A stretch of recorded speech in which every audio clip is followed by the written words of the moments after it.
السلام عليكم ورحمة الله وبركاته. عشاق طيور الزينة في قناة نور علي، حياكم الله وجمعة مباركة عليكم إن شاء الله. كثير من الأخوان العفو، كثير من الأخوان يسألوني عن الطيور كيف أخليها أليفة أو تخاف من عندي، وأنا دائما أغلب الفيديوهات أشرح فيها، أقول أهم شيء الطير تجيبه صغير بالعمر. البلبل يعني تجيبه سنة، العفو شهر أو أقل من شهر، أسبوع. الببغاوات يعني عمرها من شهر إلى 3 أشهر يتعلم يصير أليف. البلبل أنا راح أحكي صورة خاصة عن البلابل، لأن أغلب المربين يقول أنا أجيبه عمره أسبوع، من يصير مخلف بعمر 3 أشهر 4 أشهر يظل يخاف. البلبل طائر جدا ذكي، عصفور ذكي، يخاف إذا مثلا تعرض إلى الصيد مرة مرتين يظل يخاف من الإيد، يبتعد عنها. فأنت حاول دائما قدر الإمكان أنك ما تخوفه، إذا خوفته مشكلة.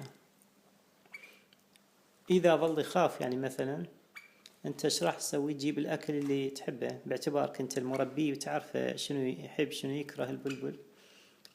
تحاول تجيب الأكل اللي يحبه، مثلا الحشرات تصيدهم تنطيها دائما من ايدك، خلال شهر يتعود عليك إن شاء الله.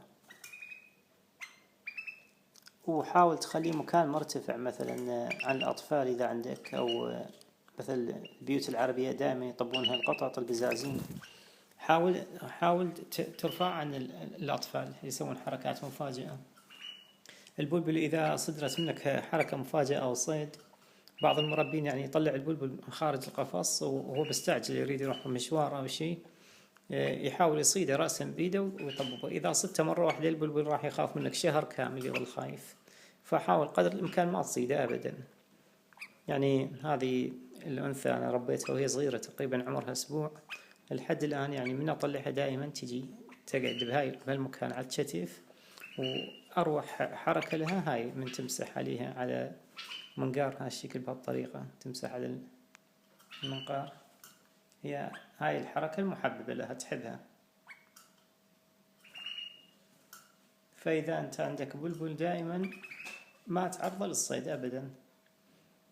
والقاعدة الرئيسية دائما وكله من ايدك، يعني حاول قدر الإمكان إذا أنت موجود دائما بالبيت بالأكل تخلي بس التمر بالقفص، وباقي الأكل مثل الفواكه. أنا دائما أنصح إذا واحد عنده بلبل وحشي حتى لو كبير لازم يوفر له الحشرات، لأن البلبل يعشق الحشرات مثل ما الطفل يعشق الحلويات والشوكولات. البلبل حتى بالطبيعة يعني إذا احنا نشوفه بالنخل البساتين دائما يبحث عن الحشرات يصيدها، يعني الغذاء الرئيسي هو الحشرات، زائدا وهي الحشرات جدا مفيدة له، تمد بالبروتينات.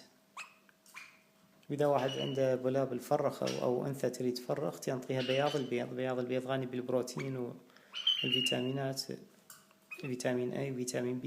بياض البيض جدا صحي لهم للفراخ.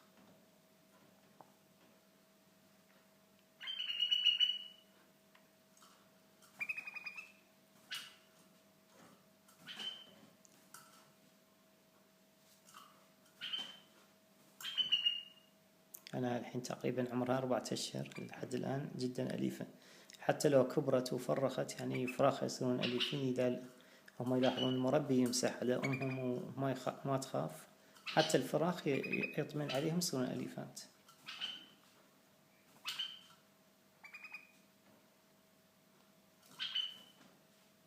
وأنا إن شاء الله أحاول أروح عند محل أو صديق، أحد المتابعين للقناة طلب مني أني أتكلم عن طيور الباجي. إن شاء الله أسوي حلقة خاصة خلال هاليومين وأنزلها على القناة، أتكلم يعني شلون يتربون الباجي وشلون العناية فيهم يعني بصورة عامة تفريخ بإذن الله.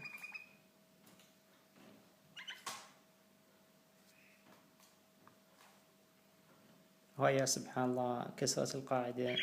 هو المعروف الطيور الذكر دائما يصير يتعلق بصاحبه أكثر من الأنثى، والأنثى حذرة، بس هاي العكس صارت والله أعلم.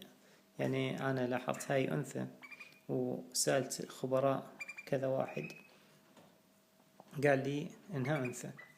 وأكو ملاحظة جدا مهمة، إذا واحد عنده طير ما يعرف محتار فيه أنثى ولا ذكر، يحاول ما ينزله على الفيسبوك أو مواقع التواصل ويسأل مجموعة كاملة.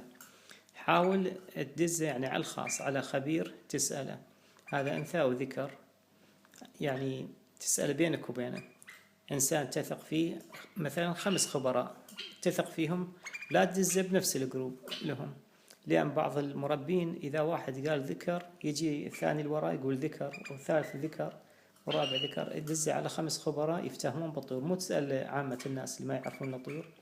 إذا المربي مثلا هم 5 مربين خبراء، الأول قال لك هذا ذكر، تسجلها نقطة ذكر مثل 10% أو 20%، تقول هذا ذكر، تدز من غير ما يدري الأول، دز على الثاني قال لك شنو، اسأله شنو هذا، إذا قال لك ذكر أيضا يصير 40%، ودز على الثالث هم على الخاص، وإذا قال لك ذكر هم كذلك، وإذا الرابع هم قال لك ذكر تطمئن 80%.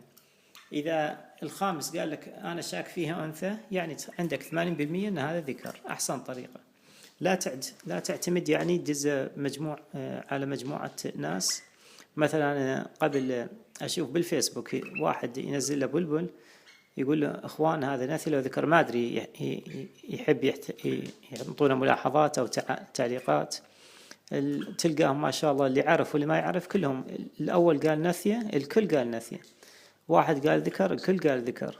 فأنصح هاي الطريقة، أي طير يعني من الطيور بصورة عامة تسأل خبراء 5 6 10، مو مهم، تثق فيهم، يعني مربين يعرفون الطيور، مو أي واحد تسأل. والسلام عليكم ورحمة الله وبركاته.